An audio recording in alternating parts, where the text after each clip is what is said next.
Kaspar, many investors wonder whether they've missed the train of not having invested yet in AI, or maybe even bought an AI-managed ETF. Do you think it's too late? Can you give us the answer? Can you give us some examples? Yes. What we did in the past, we talked about AI a lot.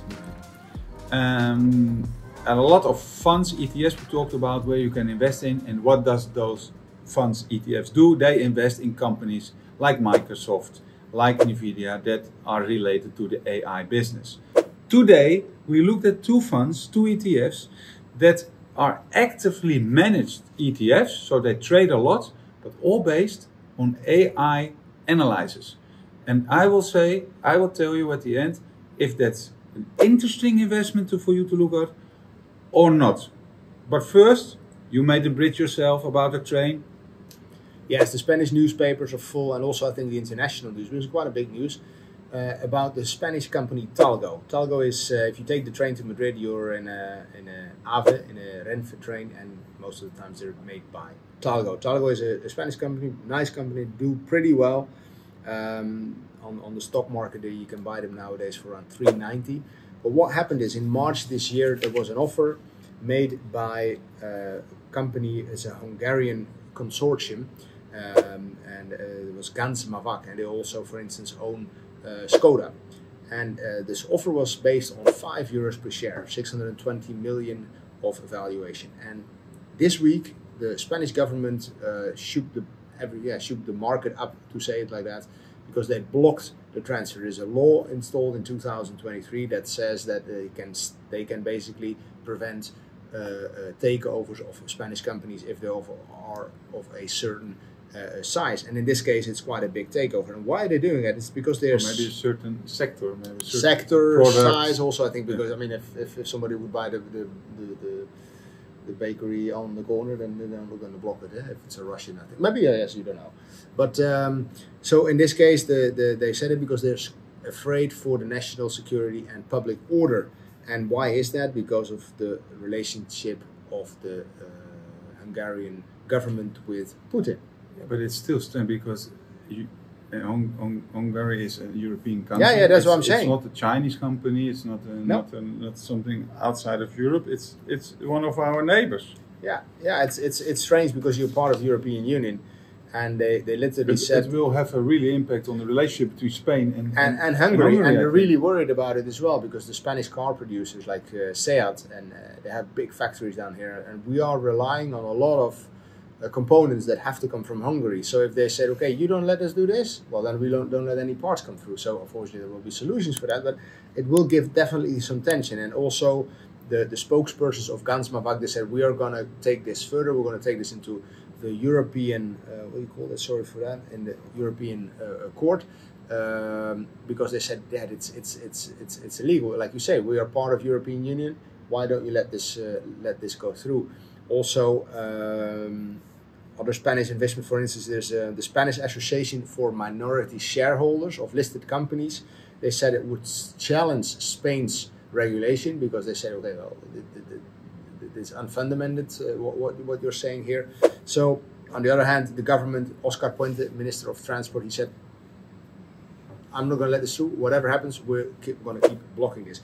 If you now look at Tango from an investment perspective, okay, so the price was, what they were offering is €5. At the moment, it's tradable around 390. The company itself has a pipeline of 4 billion of orders. They, on average, turn over about 650 million. The earnings are about 80 million, really stable. If you look at the last 10 years, even in COVID, they had then they made a slight loss, of course, but 17 million loss. But the turnover was sort of like stable. Looking at dividend, around 3%. So from an investment perspective, not entirely uninteresting. And of course, maybe some other company comes around the corner and say, hey, they're willing to sell.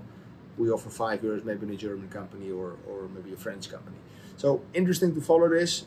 First of all, because of the political tension that it creates between Spain and Hungary, what's going to happen with the possible outcome of the court case, and also, yeah, the company itself, maybe not so familiar, not so known, but definitely worth having a look at.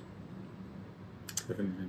AI-driven ETFs, are the robots doing it better than the human beings or the generic indexes, Kaspar? First of all, the ones that I looked at, there are not that many tradable. They have a track record since the beginning of this year, so it's always to draw a conclusion based on 8 months. I don't have data from those funds because they only exist since a short time. The one I mentioned that are ETFs, and so exchange traded funds, but they are on an exchange in the US, and they don't provide the necessary information that is needed to be able to sell your products in Europe. It's the KIT, the key information document. So if you are living in Europe and you're not a professional investor, you can't buy those products. If you're a professional investor, you can also be a professional investor. If you're a private investor, if you met certain criteria, then you can buy them. And that's for both products. And the first one I looked at is Kraft AI Enhanced U.S. Large Capital ETF. Where do they invest in? So I don't know what they do because there are models, they're active, but where do we invest in? 100% equity, 100% North America. And if you look at the equities that they use, at the moment the top holding is Nvidia, and then you invest in Microsoft, Tesla, Alphabet, etc., Applied Materials, etc. So they are not investing in gold and in wheat or something. No, they just use the normal S&P 500 shares to trade with. So it's really good to benchmark that with the S&P 500. Absolutely. Otherwise, if you say, okay, but yeah, you have a stock market, you compare with an active trading cryptocurrency program, it's apples comparing with peers. Well, we always like to compare apples with apples. So I hope you agree, we can compare this with the S&P 500. What do you see? What is the outcome of this one? The overall yield this year is almost the same. Not better, not worse.